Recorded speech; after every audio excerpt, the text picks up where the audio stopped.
Hello ladies and gentlemen, welcome back. Force here, and today we'll be checking out Call of Juarez Gunslinger. This is a story-driven, arcade-style first-person shooter. The game was developed by Techland, who besides making the other games in the Call of Juarez series, also made the Dead Island games. Here in this video, I'll be showing you guys a bit of gameplay from Gunslinger, as well as giving you my initial thoughts and impressions. And like I said, this is a story-driven game. It is so very story-driven that I only want to show you the beginning of the game, because I don't want to spoil anything for you, which would be literally impossible if I showed you anything else. Again, it's so much so that basically every single gameplay aspect as you're playing throughout the game, there's constant narration taking place. That's also going to make my talking over this a little bit more difficult, but I'll see if I can manage. And we're going to start a brand new game, again, for that very reason. So let's start off at the beginning as we check out Call of Juarez Gunslinger, and we'll go ahead and play this on hard mode. There is normal, hard, and true west, which is the third difficulty unlocked after you complete the game on hard. And we begin with a little bit of background. So Call of Juarez Gunslinger follows the events of Silas Greaves as he recalls his history interacting with some of the significant outlaws and figures in the Wild West.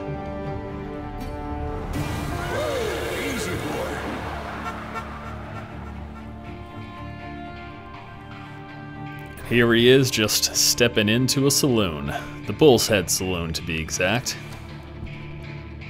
I love Western games. Don't I know you, sir? Don't believe so. I haven't been here in many years. Name's Silas Greaves. Silas Greaves? The bounty hunter? Used to be. Well, what are you doing here in Abilene? Just passing through. Got a little business to take care of. Well, sir, it would be an honor if you would allow me to buy you a beer. Hell, son, it would be my honor to drink it. I'm Molly. Howdy. I'm Dwight. That's Jack and Steve. Ben's behind the bar. Oh, I bet you got some great stories. A couple. Any of them true? Jack, be nice. A few. What about your shootout with Henry Plummer's gang in Bannock, Montana? Is that where you started as a bounty hunter? That's what it says in this here dime novel. Don't believe everything you read in them dime novels, boy. First man I hunted was back when I was riding with Billy the Kid. You knew Billy the Kid? Damn right. That scrawny son of a bitch had no fear. Wouldn't back down for nobody. I heard he collected the 10 stars off any crooked lawmen who crossed him. It was a war, boy. The Lincoln County War. And Billy promised his regulators would take the life of every bastard who helped bushwhack John Tunstall. Kid had a big chip on his shoulder and a hair-trigger temper. Made him dangerous as hell. So all of the game's cutscenes are done in sort of this grayscaled comic book style, basically what you just saw there. And the entire game's story and narration is told from this perspective of Silas talking to this group of people at the saloon as he's recalling events in his history, and some of them are a little bit fantastical on purpose. It's kind of funny. It was about 30 years ago. Billy was hiding out in an abandoned farm near Stinking Springs. So I'm going to try to make sure to not talk over too much of the narration. Was riding with Billy's enemies. But before I tell you why I want that son of a bitch dead, let me tell you what happened that day. I was heading back to the hideout when suddenly I had this funny feeling. Funny, haha? No, Steve. The other kind of funny. Now, something you'll notice about the art style in this game, it's got a similar cell shading, sort of like what you see in Borderlands. It's not quite as intense, and the cell shading, the black border around objects in the environment isn't quite as thick, but it's definitely still present, and I really like that art style. That's something that appeals to me personally. That's not fair. We're missing all the fun. I knew those two morons would never let me through. I had no choice. So we had to gun him down. Shoot that sumbitch! Alright, so you get experience from killing enemies, and you use that experience as you level up to gain extra abilities. Now what we can do is I can go ahead and press U here to show you, that system. So I've got a skill point to spend. There are what basically boils down to 3 different trees. There is the Gunslinger, which is a dual-wielding desperado, the Trapper, who is a close-quarters fighter, and then the Ranger, who is a long-distance sharpshooter. Now I like to play as the Ranger, so this is the system I'm going to unlock, and we start off here in the far left with the very first available skill, Eagle's Eye, which slightly slows down time when you're looking down your iron sights. So that's the first skill that we'll unlock, and then as you continue to progress through the game, you acquire XP, you gain these experience points, and then you get to use them to continue throughout the tree. Basically, I'll probably be moving down in this direction, then cutting it across over there, and the final ability is an upgrade there for the golden rifle. So this is my preferred playstyle. Again, you could choose whichever one of these 3 that you like. The one thing I'm not sure about is if you continue to progress this game and level, if you can eventually have points in multiple trees. It sort of feels that way because it only took me about an hour to get about halfway through this first barrel in this one little ranger tree here. Okay, so that is the skill system. Taking some baddies out. Pat Garrett's posse? Oh yeah. I heard the shots and I knew I had to move fast. Alright, so our objective here is to rescue Billy the Kid. Surrounded the entire homestead. I decided to help Billy and the boys out a bit. And we've got a concentration gauge.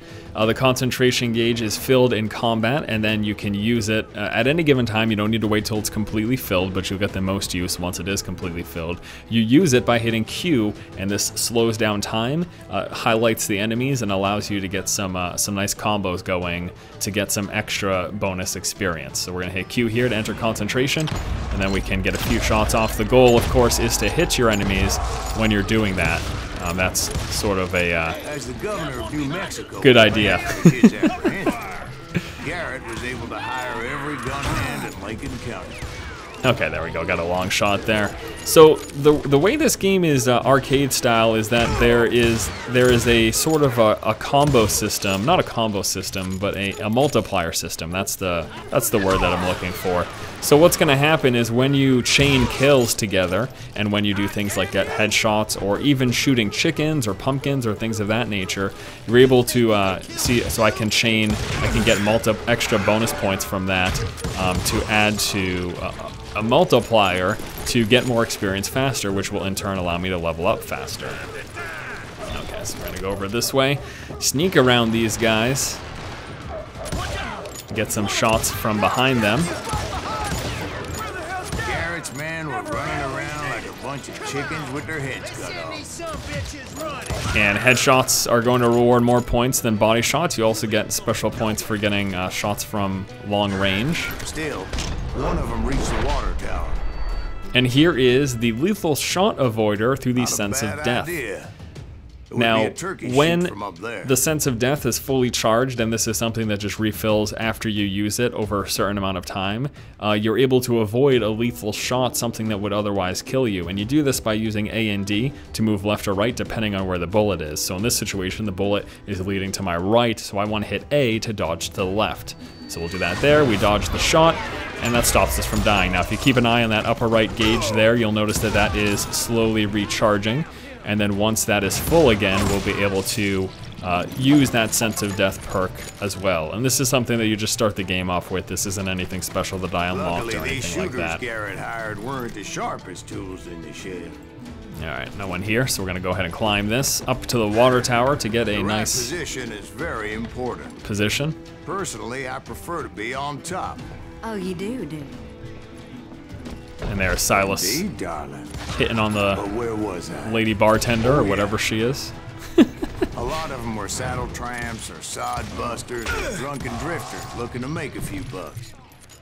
We've got explosive barrels, as you would have just noticed there. Come on, I got you, right? There we go, wonderful.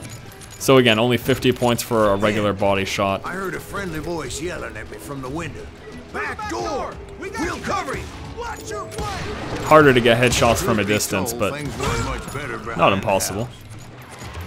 I cut their numbers in half, but that just made the ones that were left twice as mad. They made up for their lack of skill with a seemingly endless supply of ammo. Oh yeah, long-range headshot, that's the way to do it. It was a bit of a slog, but I finally fought my way around the back of the house. So like I mentioned at the start, this consistent narration sort of makes it more difficult to talk about the game over it, but I thought it was important to show it to you in this manner because this is how the game is designed. I mean, consistently as you play throughout the game, I was inside, none the worse for wear. You always have this constant narration as Silas tells the story. And upstairs I found Billy and Charlie Baldry. And introducing Billy the Kid. Crack shot, 21 killed by age 21, smart as a whip. That is Billy the Kid. Billy looked at me and said, "About time, amigo. Grab a gun and get to the window." Wait, so you were friends with Billy the Kid? Yeah, sort of. Anyway, we were surrounded by dozens of deputized shooters who wanted to do us harm. And we're just able to get a few shots up here from the window. I'm telling you, Garrett's men were dropping like flies, but they just kept on coming. Now the way the multiplier works in this game is you have to get successive kills within a period of 4 seconds, so it's a pretty small window. But if you're able to do it, you can again chain those points together for extra XP. That's when Charlie got hit. Oh, poor Charlie. "They're catching us in a crossfire," shouted Billy. "Get to the other side." Ammo is picked up simply by walking over it, which I like that system, especially in this style of game. I don't think there'd be any reason to physically pick up ammo, just sort of detracts from the shooting action. And whenever you get shot, there's going to be that little highlighting indicator that shows you the position of the enemy in respect to where you currently are. And we're going to slow that down just a little bit there. Get a couple of shots. Get that multiplier up. Here's another one there. Is that everyone? No, we got some more down here. I don't know how many of those cocksuckers I personally put down, but it was pretty clear, even to Billy, that maybe discretion was the better part of valor. What's that mean? It means that it was time to cut and run. "They got a Gatling," Billy shouted. "Get the horses and bring them round back. I'm going. I'll draw their attention." So what you just saw up there when that guy busted through the door and I hit A, that's essentially this game's version of a QuickTime event. You get the ability to bust through doors here and get, this is separate from our slow down system, but it essentially functions the same way. But I had that false sense of invincibility that many young men have, like Jack here. What are you saying, old man? Jack is joshing with you. Yeah, he better be. Mr. Greaves, please continue. Please, call me Silas, ma'am. Now, where was I? You were heading for the barn. There we go. Making my way past a passel of fallen foes. Sounds like Garrett hired a whole regiment of hired guns. Loading bullets one at a time, as you would with these type of weapons back in the day. And just when I thought I was done with them, more of these hapless bastards would pop up. Now you're able to switch weapons with 1, 2, and 3, or by using the middle mouse wheel to scroll through. Stables within my reach. And what we're about to see is a discrepancy in what people perceive the story that took place and what actually happened. And this is where some of the comedy comes from in this game. And that's when I met Sheriff Pat Garrett. I read that you went toe-to-toe with him, sir. That backstabbing bastard with that tacked-on tin star.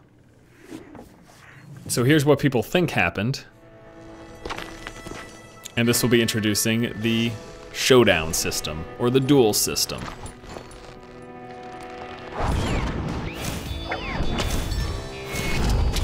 And there's the proud, handsome, and ham-handed Pat Garrett.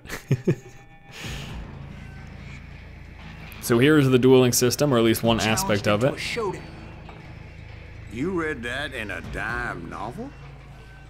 It said he showed no fear as he took your measure with eyes like a rattlesnake. And once we measure each other up, we get ready to duel. All right, so I gotta focus by mousing over whoever your opponent is, and it's pretty hard because the thing is constantly moving, and so are they. So you've got to be. I am constantly having to readjust my focus and try to keep them locked on the target there. And it's locked on when it's yellow, and then it zooms in a little bit closer to the target. And then what'll happen now is as soon as he's ready to draw, once he reaches for his pistol, I need to hit left mouse button to draw my weapon, and then crosshairs will come up and I hit left mouse button again to shoot. Now let's see if we actually do this properly here. So there is pull it, and then crosshairs come up, and then we shoot, and there we go. In a fair fight. Is that what that Penny Dreadful said? No, boy. That ain't what I meant when I said I met Pat Garrett. So people think there was a showdown, Start again. but what really Finally happened reach those damn stables. is this. I mean, I like that. I really like the narration in this game. I like how the story is told and how they progress you through the levels. Inside, and last thing I heard was Garrett's voice. That's not Billy. And go on. How did it end? And, boy, that was just the beginning. All right, so there is the very first level here in Call of Juarez Gunslinger. I'm going to go ahead and progress a little bit further as I show you one more level. Let's go ahead and hit F2 though to bring up our skills, because we do have additional points here that I can spend, and we're going to throw that in deep pockets to increase the ammo capacity of rifles. We're also going to throw that here into fast reload for the rifles as well. So essentially what these trees break down to are what sort of weapon preference do you have. I prefer to use rifles, shotguns will be for the close quarters, and dual pistol will be for the gunslinger. That's really all it breaks down to there. And let's go ahead and go ahead and progress to the second mission here with a little bit more story first. So what happened? Did Garrett arrest you? Yeah, after I came to. Bastard had clocked me with his Colt.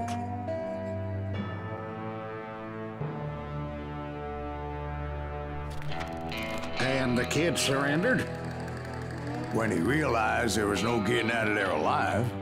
So they locked you up in Lincoln? Indeed they did. Sentenced me to hang right along with the kid.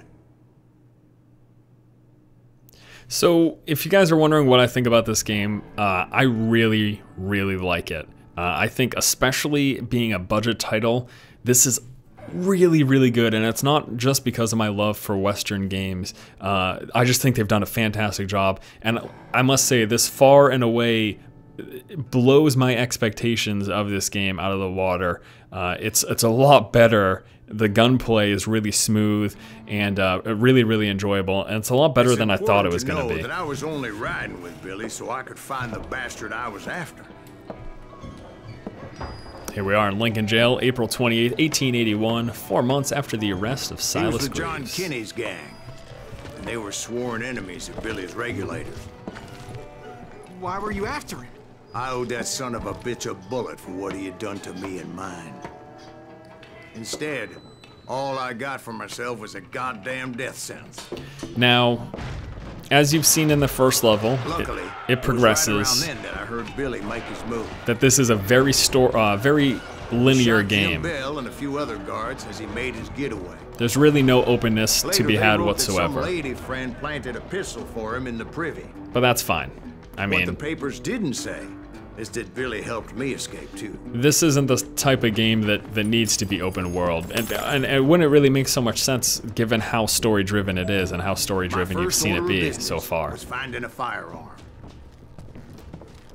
And now the shotgun.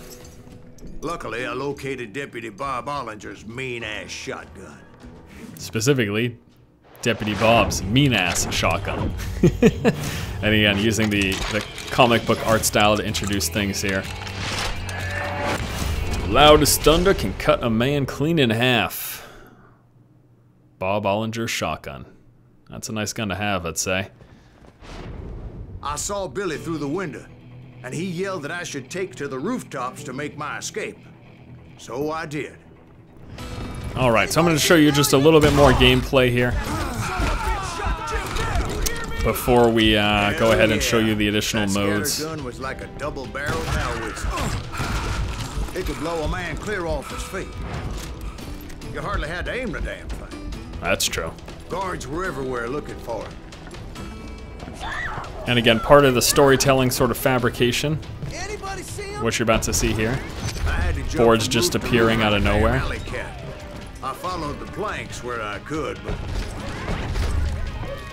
some of that wood was slippery as hell. The whole town was up in arms. And suddenly, I was a fugitive. Well, there you go. Silas Greaves, the fugitive. So that bastard you were after, what did he do? He did me and my family a grievous harm. But I knew if I was ever going to find him, I would need to get my ever-loving ass out of there. I tried to be stealthy and sneak my way past. But hell, if they weren't all waiting for me. So you'll notice as you focus, the crosshairs close up, and that's as you would expect it to be, just increased accuracy for the longer you're looking down sights. So if you stay down sights, you've got pinpoint accuracy. This is a shotgun, so I probably shouldn't be using it at that range. It doesn't really make much sense now, does it? Is that a guy? Oh yeah, that was a guy down there. That's really funny. And I just know where people are because I've done this level before. Yeah, so I have to say, I really do like the story-driven aspect of this game, but there's a few more things that you haven't seen yet. And before we wrap up this video, I do want to show you those. So let's, oh boy. Let's switch to that. Let me just clear this room first. Where are these guys? I knew I needed to find a horse. There he is. Well, I never did have a great fondness for four-legged grass eaters. Smelly, sweaty, ungrateful beasts. Okay, alright, that's a good spot. Let's go ahead and cut the campaign here, head back to the main menu, because there's two other aspects to this game that I want to show you as well. Now that main story mode, I can quickly show you this here. If we go to story and bring you to the recollections, you can see what's essentially the number of chapters in the game. Comes up to a total of 14 chapters. The game's length is about 5 hours. These are all unlocked because we just started a brand new campaign, but I've made my way through about half of it, and yeah, it takes about 5 hours based on what I've seen in reviews and checking out the Steam community forums and stuff like that, and also based on my own experience completing about half of it, which took about 2 hours. Yeah, it was pretty much around that time.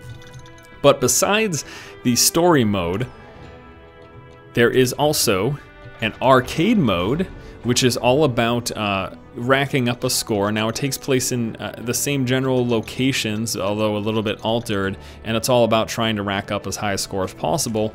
And then there's also a dueling mode, which I guess we're hopping into right now because I just clicked on it. A dueling mode where you can just go with duels and try to basically cut down as many guys one-on-one as possible. So I'll just do one of those here to show you guys. There's one other aspect to dueling that you didn't see in the story-driven part of it, and that's getting your hand close to your rifle. So let's take a look at that here.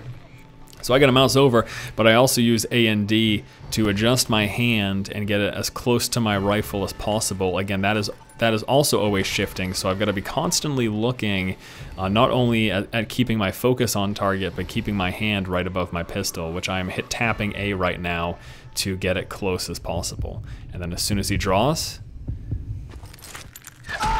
Okay, well that... Let's try that one more time. You've got 5 lives in order to run this gauntlet, essentially. So we're gonna go over here, and then we're gonna use A to move my hand over my pistol, and then we're gonna try to keep the focus on him.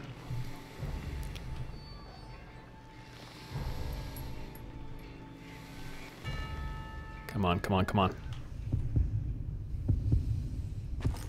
Okay, so there's the draw, and there's the shoot. Fantastic. So that's how you're supposed to do it. And what you can do is you can actually draw as soon as you start to hear the heartbeat, but it subtracts from your score. You won't get as high of a score if you do that. So you want to wait until they actually pull their pistol out to do it, to get as high a score as possible. Now, they don't always move in the same direction. If you're just wondering, okay, are your enemies, is your dueling opponent always moving so you always know where to shift your focus? No, this is sort of a randomized back and forth that takes place. that's different every single time. This is so hard to focus on. Oh, damn it. It's too late. Let's try that one more time. All right, so we're gonna go back over. It's because I'm talking. I gotta focus, guys. I gotta focus. Okay, so we gotta try. But yes, it's very hard to keep this on point because it is constantly shifting off your target. It's not as simple as just pointing and shooting. They're constantly trying to force you off target by moving it.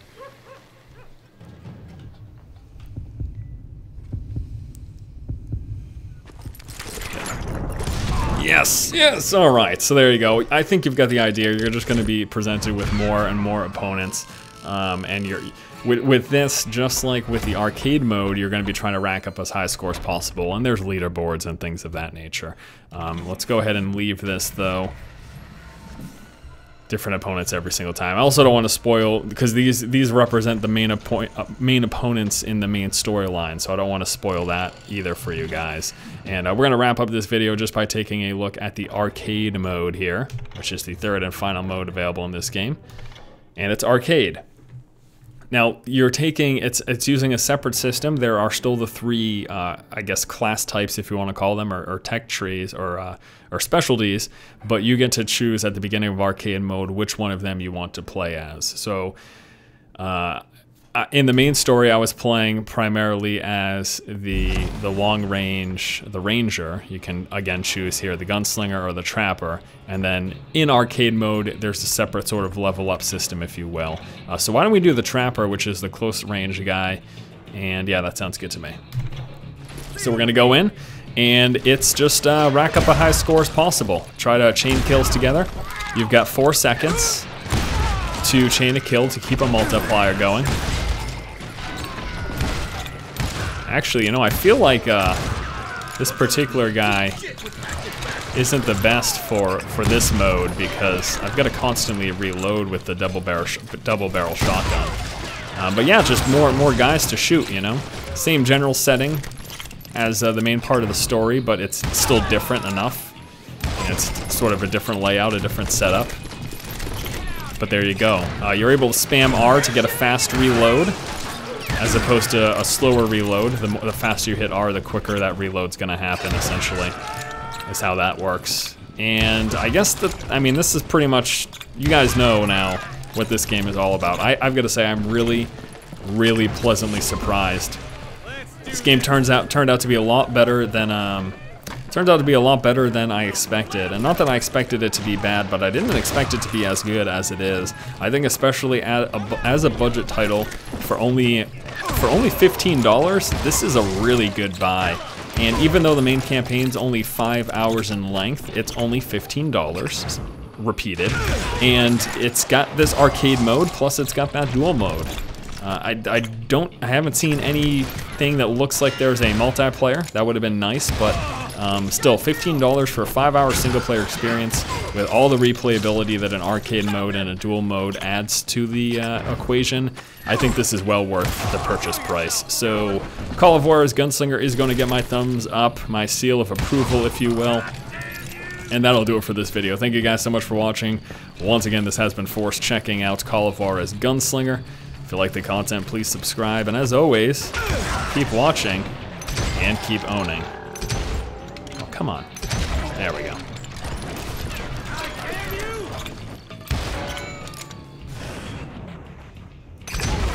Ha ha ha.